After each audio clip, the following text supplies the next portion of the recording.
Classroom में पढ़ाई चल रही थी। बच्चे ध्यान से सुन रहे थे और उनकी टीचर पूरे प्रेम से उन्हें समझा रही थी। हर कोई अपने ज्ञान की यात्रा में मग्न था जब अचानक एक बच्चे की सिसकियां माहौल को बदल देती हैं। एक छोटे से बच्चे की घड़ी गुम हो गई थी। वह डर और चिंता से भर उठा। उसकी आंखों में आंसू थे और उसने रोते हुए टीचर से अपनी शिकायत दर्ज कराई। पूरी क्लास में हलचल मच गई। हर कोई हैरान था, लेकिन किसी को कुछ समझ नहीं आ रहा था। टीचर ने बच्चों को शांत किया और कहा, कोई चिंता मत करो, हम मिलकर इसे सुलझाएंगे। लेकिन इसके लिए मुझे आप सबका सहयोग चाहिए। सभी बच्चे अपनी अपनी आंखें बंद कर लें। बच्चों को नहीं पता था कि टीचर ऐसा क्यों कह रही हैं, लेकिन वे उनकी बात मान गए। टीचर ने धीरे धीरे सभी बच्चों की जेब चेक की और फिर उन्हें वह घड़ी एक बच्चे की जेब में मिल गई। लेकिन उन्होंने कुछ नहीं कहा। कोई नाराजगी, कोई डांट फटकार नहीं।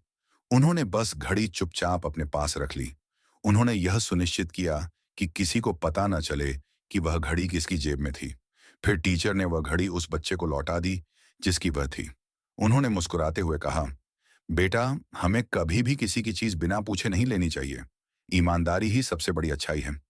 बच्चे चुपचाप उनकी बात सुन रहे थे, लेकिन जिसे यह सबक सबसे ज्यादा सीखने की जरूरत थी, वह सहमा हुआ बच्चा था जिसकी जेब में घड़ी मिली थी। समय बीत गया।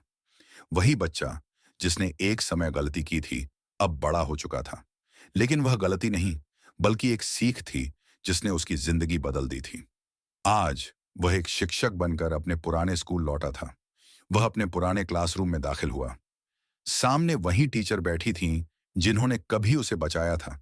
लेकिन आज वह एक छात्र नहीं, बल्कि एक शिक्षक था। उसने हाथ जोड़कर उनके सामने सिर झुका दिया। वह घुटनों के बल बैठ गया और धीरे से कहा, मैम, वह घड़ी मैंने ही ली थी, लेकिन आपने मेरा नाम किसी को नहीं बताया।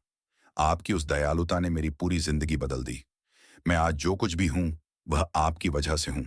टीचर ने धीरे से उसके सिर पर हाथ रखा और कहा, बेटा, तुमने आज बताया कि घड़ी तुमने ली थी, लेकिन मुझे भी आज ही पता चला, क्योंकि उस दिन जब मैंने बच्चों से कहा था कि वे अपनी आंखें बंद कर लें, तब मैंने भी अपनी आंखें बंद कर ली थीं।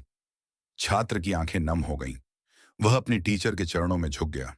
टीचर ने प्यार से उसके सिर पर हाथ रखा और मुस्कुराते हुए कहा, तुम एक अच्छे शिक्षक बनोगे, क्योंकि तुमने जीवन की सबसे बड़ी सीख पाली है।